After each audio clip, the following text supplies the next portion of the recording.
Bendiciones, amados del Señor, que el Dios Todopoderoso me lo siga bendiciendo cada día abundantemente y ricamente, así como prospera tu alma. En ese temario de la consejería familiar, hoy quiero hablarte de un tema muy importante, donde muchas familias están siendo o han sido pasadas por este proceso, y es acerca de la economía de Dios. Hoy quiero verte en esta quinta clase acerca de la economía de Dios.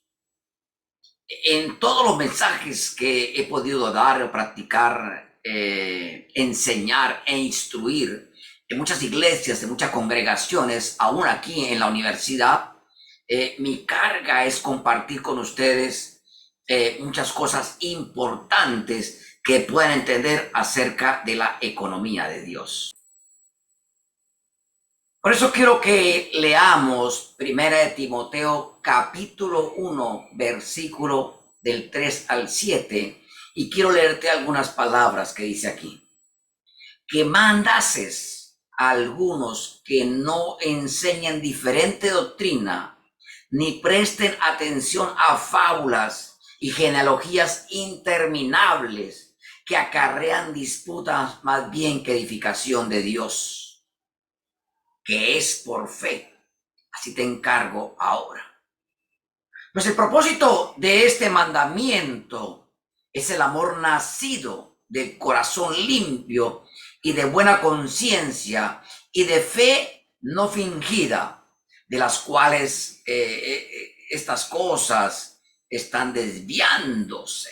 Es decir, en el griego están errando el blanco, pues algunos se apartaron a vana palabrería queriendo ser doctores de la ley. Estos versículos contienen dos frases muy importantes, como se indica en griego, el idioma original del Nuevo Testamento. Me está hablando acerca de la economía de Dios y errando en el blanco. Dios escogió al apóstol Pablo para que tuviera la responsabilidad de la economía de Dios. Y Pablo entrenó en esta economía a Timoteo, su hijo espiritual. Es muy interesante notar que la epístola de Pablo a Timoteo fue escrita en un tiempo en que muchos cristianos se habían desviado de la senda original.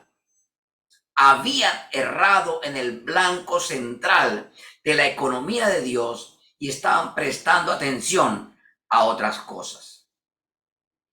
Pero ¿qué es lo que distrae de la economía de Dios? Según la historia, dos elementos predominantes distraían de la senda correcta a los primeros cristianos: el judaísmo y el gnosticismo.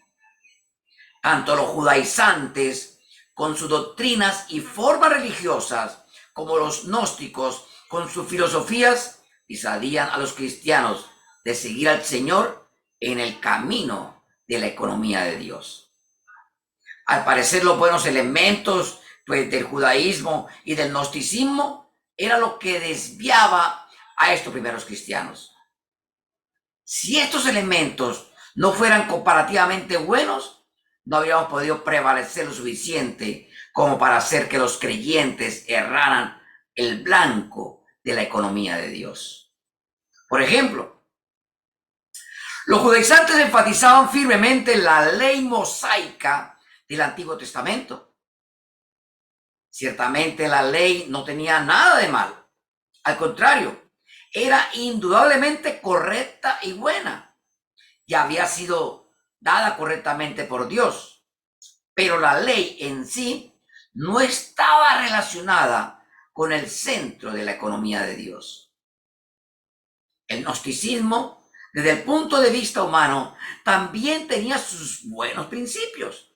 De hecho, fue una de las mejores invenciones de la civilización humana y, cierto modo, ayudaba a los paganos, en cierto modo. Sin embargo, los gnósticos trataron de introducir en la iglesia su filosofía, distrayendo así del centro de la economía de Dios a los primeros cristianos. Hoy en día, aunque no hay judaizantes ni gnósticos que nos perturben, aún hay muchas cosas que nos distraen. Durante casi 20 siglos, el enemigo sutilmente no ha dejado de usar cosas aparentemente buenas para desviar a los creyentes de seguir al Señor en la senda correcta.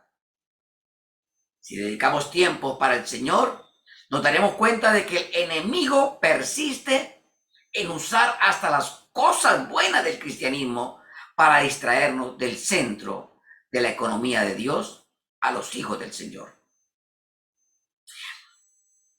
Mientras viajamos o viajas por muchos distritos, muchos países, muchas veredas, muchas ciudades, durante estos últimos años nos hemos dado cuenta de que el enemigo sutil ha utilizado muchos asuntos religiosos y hasta puntos bíblicos para influir a los cristianos que buscan diligentemente al Señor, apartándolos del camino de la economía de Dios. Pero, ¿qué es la economía de Dios? Me preguntarás, te preguntarás.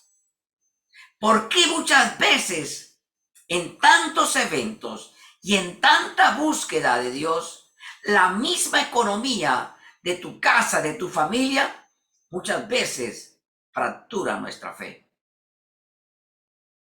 Entonces, ¿qué es la economía de Dios? Las Escrituras, compuestas de 66 libros, contienen muchas diferentes enseñanzas, pero con perspicacia espiritual hacemos un cuidadoso y completo estudio de las Escrituras, nos daremos cuenta de que la economía de Dios es simplemente su plan de dispensarse a sí mismo en la humanidad. La economía de Dios es la dispensación de Dios, lo cual significa nada menos que Dios dispensa a sí mismo en la raza humana. Es lamentable que el término dispensación ha sido usado incorrectamente muchas veces.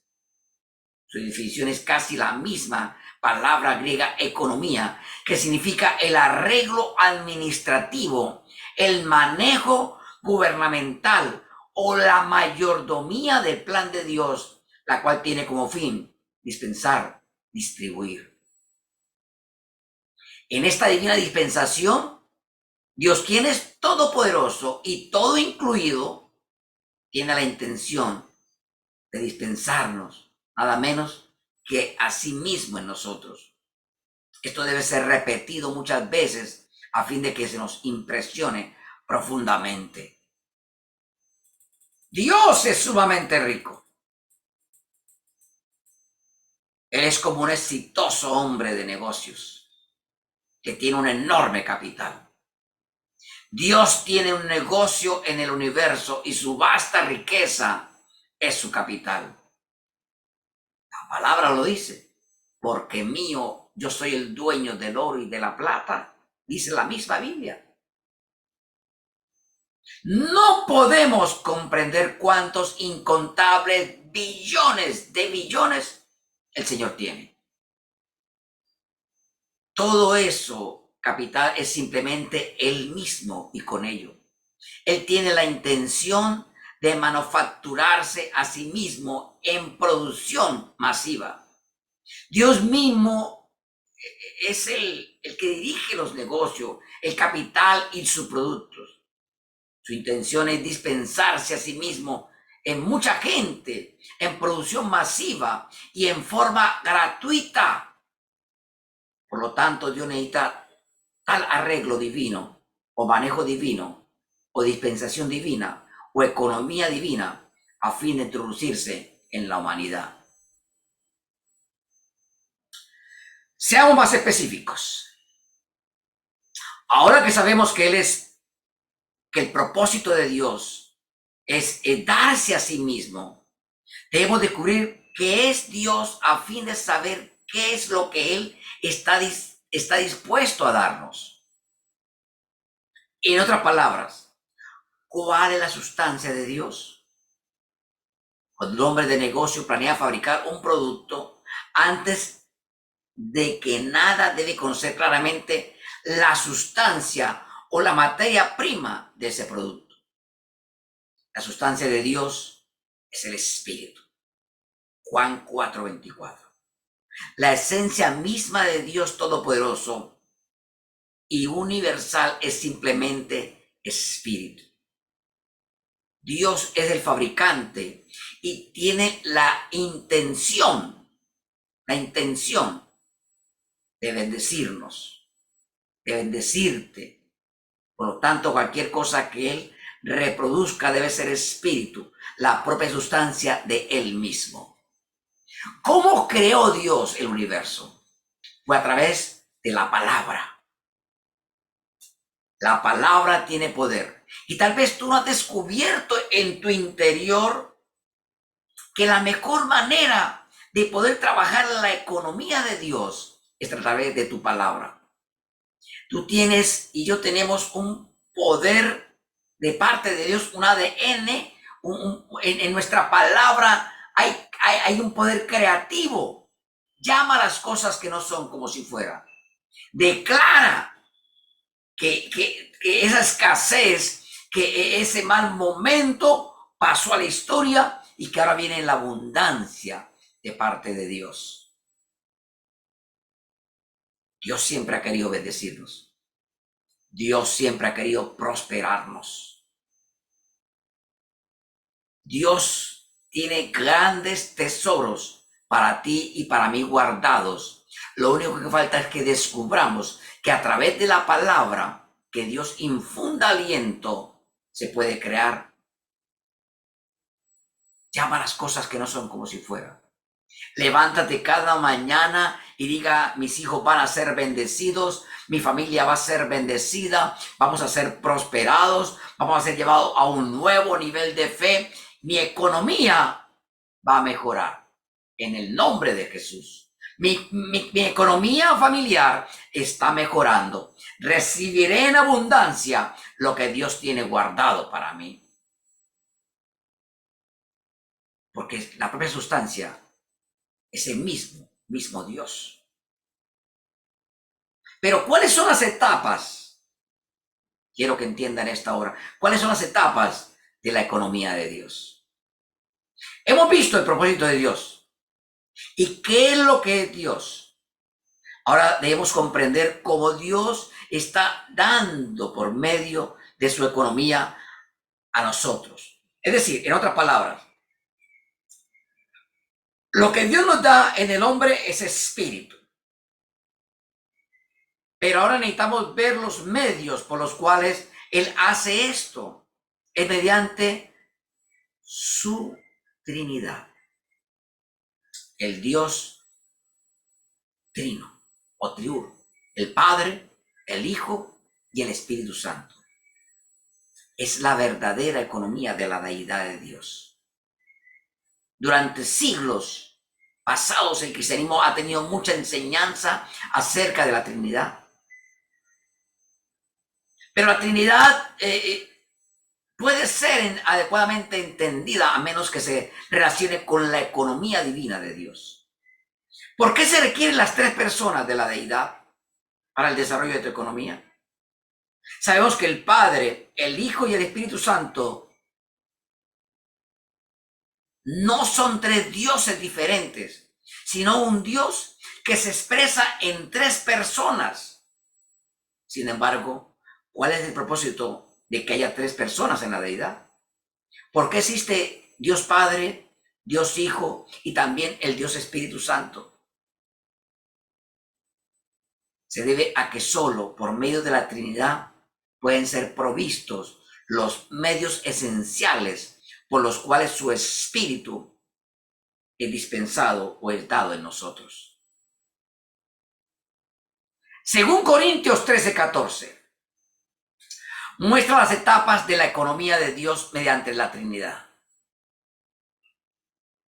La gracia del Señor Jesucristo, el amor de Dios y la comunión del Espíritu Santo sean con todos vosotros. ¡Wow! Aquí tenemos la gracia del Hijo, el amor del Padre y la comunión del Espíritu Santo. Entonces, ¿qué significa esto? ¿Acaso el amor, la gracia y la comunión son tres cosas diferentes? No. El amor, la gracia y la comunión son un solo elemento en tres etapas. El amor es la fuente. La gracia es la expresión del amor.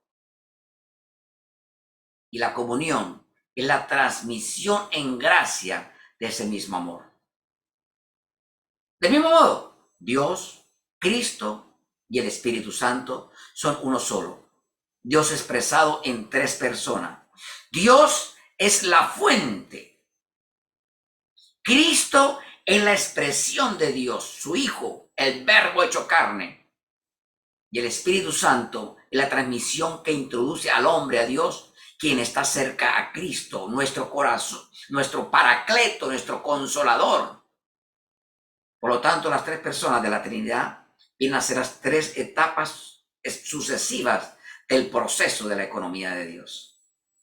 Sin estas tres etapas, la esencia de Dios no podría ser jamás dispensada en el hombre. La economía de Dios se desarrolla desde el Padre, en el Hijo y mediante el Espíritu Santo. Vamos a ver estas tres etapas para que entienda más claro lo que te quiero enseñar en esta hora. El Padre, el Hijo y el Espíritu Santo tienen que estar en tu vida, en tu casa, en tu ministerio, en tu economía. Pero vamos a ver de los tres puntos diferentes. Desde el Padre.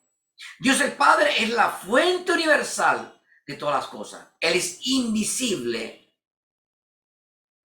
¿Cómo puede Dios, el Padre, que habita en la luz, primera de Tito 6:16, estar dentro de nosotros?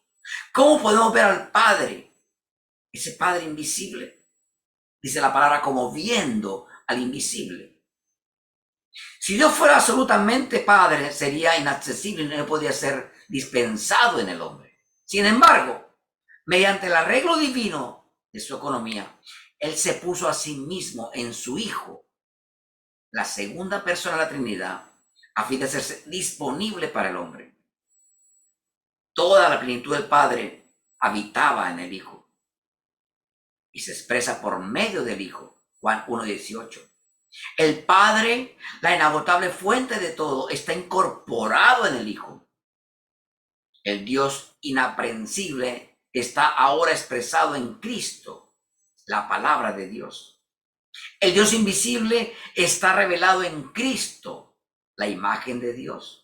Así que el Hijo y el Padre son uno, y aún el Hijo es llamado así, para que seamos uno, como tú y yo somos uno, dice la palabra. Anteriormente era imposible que el hombre tuviera contacto con el Padre. Él era exclusivamente Dios y su naturaleza era exclusivamente divina. El Padre no tenía nada para llenar el vacío que había entre Dios y el hombre. Pero ahora Él no solo ha tomado y ha enviado a su Hijo, sino que también se ha encarnado en la naturaleza humana. Al Padre le ha placido combinar en su Hijo su propia divinidad como la humanidad. Por medio de la encarnación del Hijo, el Padre, que era inaccesible, es ahora accesible al hombre. Mediante esto el hombre puede ver al Padre, tocar al Padre y tener comunión con el Padre por medio de su Hijo Jesucristo. Podemos mostrar esta relación por medio de sumergir un pañuelo blanco en el tinte azul. La divinidad del Padre podía asemejarse originalmente al pañuelo blanco. Este pañuelo sumergido en el tinte azul representa Padre en el Hijo, encarnándose en la humanidad. Ahora la prenda blanca se ha tornado azul. Exactamente así como el color azul fue añadido al pañuelo, así la naturaleza humana fue añadida a la naturaleza divina. Y las dos naturalezas que antes estaban separadas se han hecho una sola, como tú y yo estamos en Cristo. Por lo tanto, la primera etapa del dispensar de Dios en el hombre se efectúa mediante el habitar corporalmente y encarnarse, el verbo hecho carne, de este modo reproduciendo a sí mismo en el mismo hombre. La segunda etapa para introducir a Dios en el hombre se lleva a cabo mediante la segunda persona de la Trinidad, el Hijo de Dios. Para comprender la segunda etapa de la economía de Dios, necesitamos saber lo que es Cristo, cuáles son los elementos que constituyen a Cristo, cuáles son los ingredientes que combinados constituyen a Cristo. Son 7 los elementos básicos que constituyen esta maravillosa persona, 6 de los cuales fueron añadidos a lo largo de la historia. En primer lugar, Cristo es la divina forma corpórea de Dios. Este primer elemento de Cristo es la divina esencia y naturaleza de Dios. Su segundo elemento, su encarnación, es el mezclar su naturaleza divina con la naturaleza humana.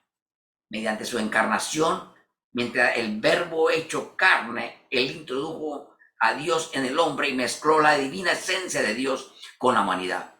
En Cristo existe no solamente Dios, sino también existe el hombre, porque dice, el verbo fue hecho carne. El tercer elemento que fue añadido a su naturaleza divina y humana fue su vivir como humano.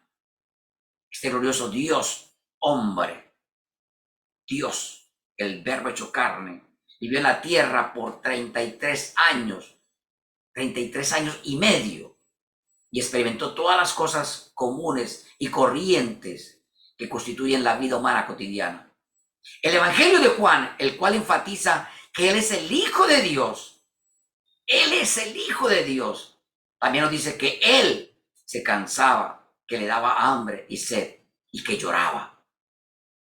Los sufrimientos que experimentó también eran parte de su vida cotidiana, incluyeron muchas dificultades, problemas, pruebas y persecuciones terrenales.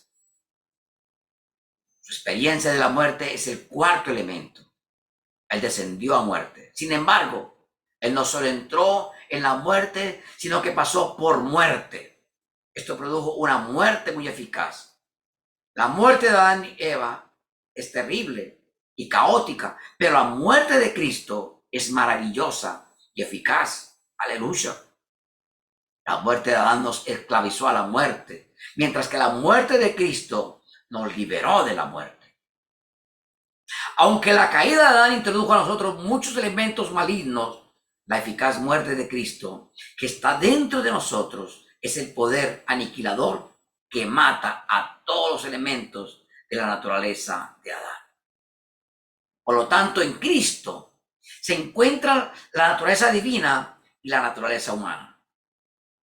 La vida humana cotidiana con sus sufrimientos y también la eficacia de su muerte. Pero además hay otros 3 elementos en Cristo. El quinto elemento es su resurrección. Después de su resurrección, Cristo no se despojó de su humanidad para hacerse solamente Dios de nuevo. Cristo todavía, como hombre, Él tiene mezclado su humanidad, el elemento adicional de la vida de resurrección. Porque recuerden que Él se presentó nuevamente a sus discípulos, comió con ellos. El sexto elemento que se encuentra en Cristo es su ascensión. Por su ascensión a los cielos, Él está por encima de todos los enemigos, principados, potestades, dominios y autoridades. Todos están bajo sus pies. Por lo tanto, mezclado con Él está el poder trascendente de su ascensión. Finalmente, el séptimo elemento que se encuentra en Cristo es su entronización.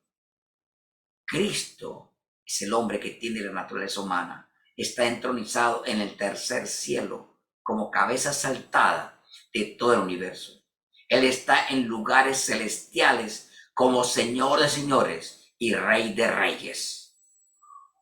Y damos, por lo tanto, recordar estos 7 elementos maravillosos que están en Él.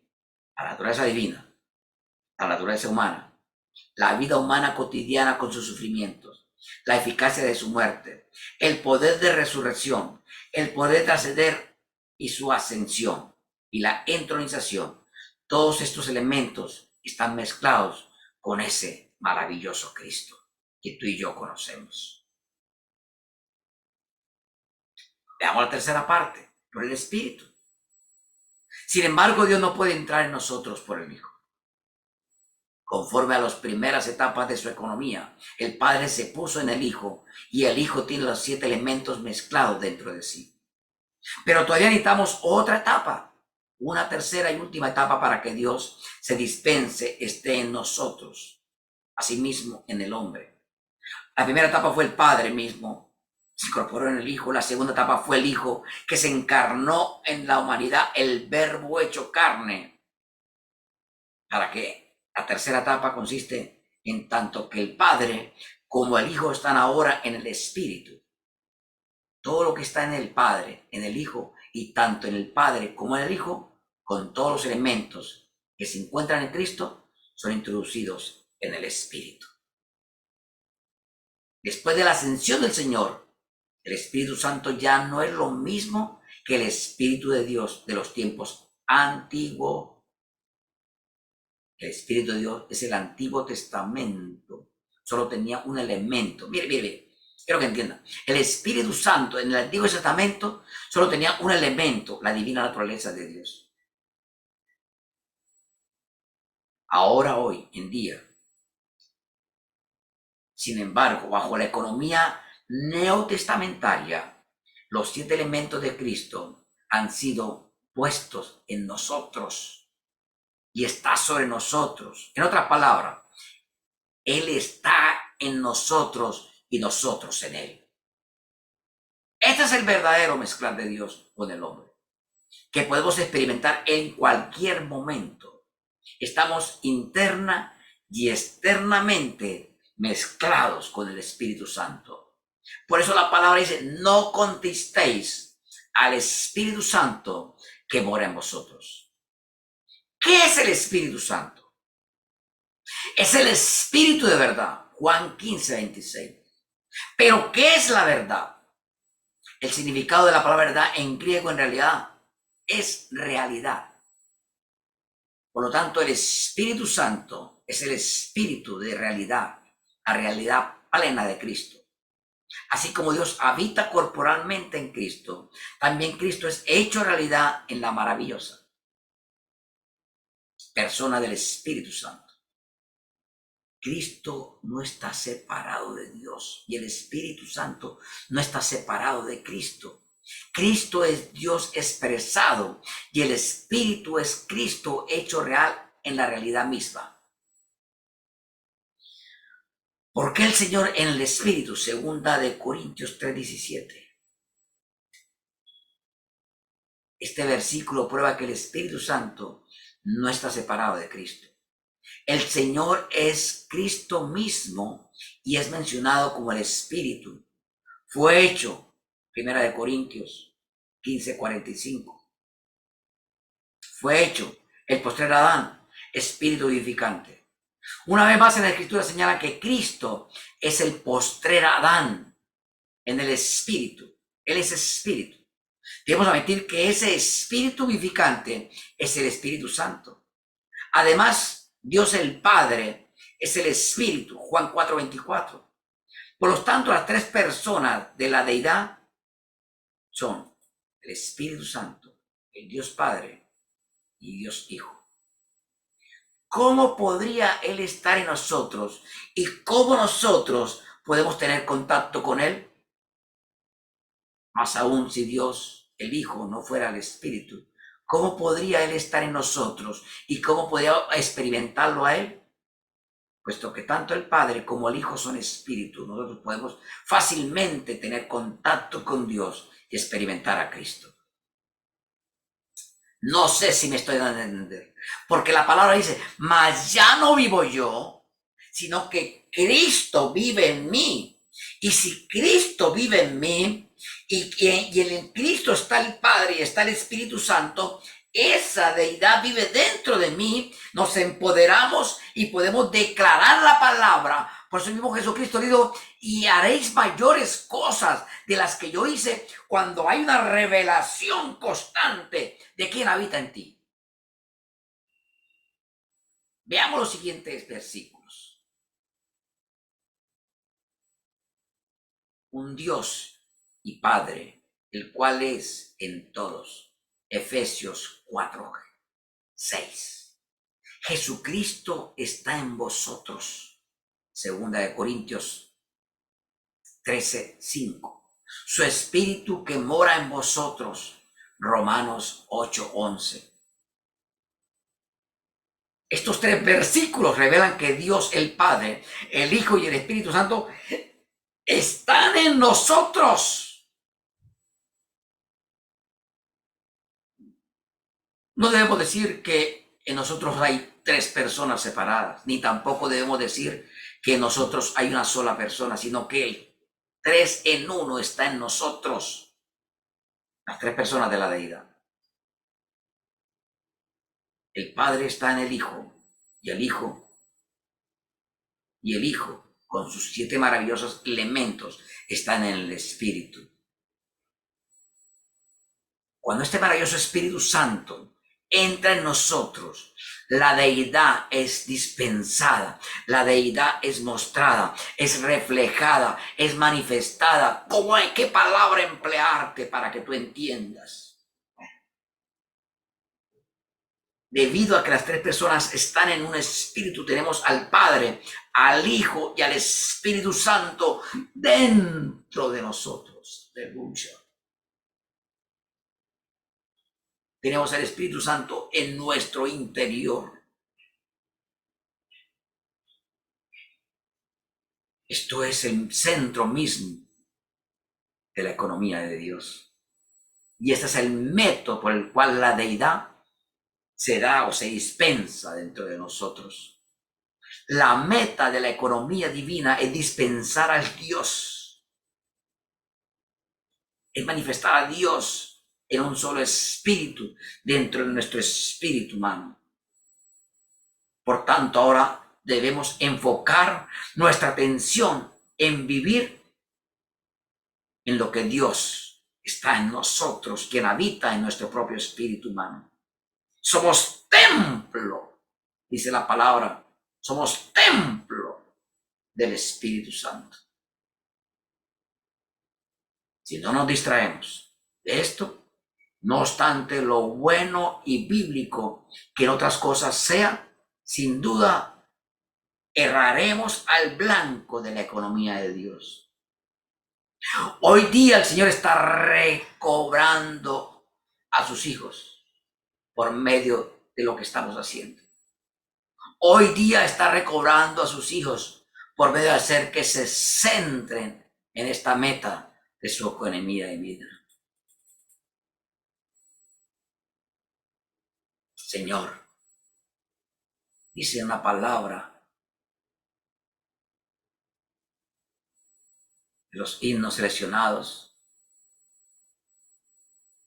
Señor, la vida en mí eres tú y todo para mí. Tú el Espíritu eres y acerca de mí, cómo disfruto que estás tan disponibles. Las necesidades de Dios son suplidas en tu casa.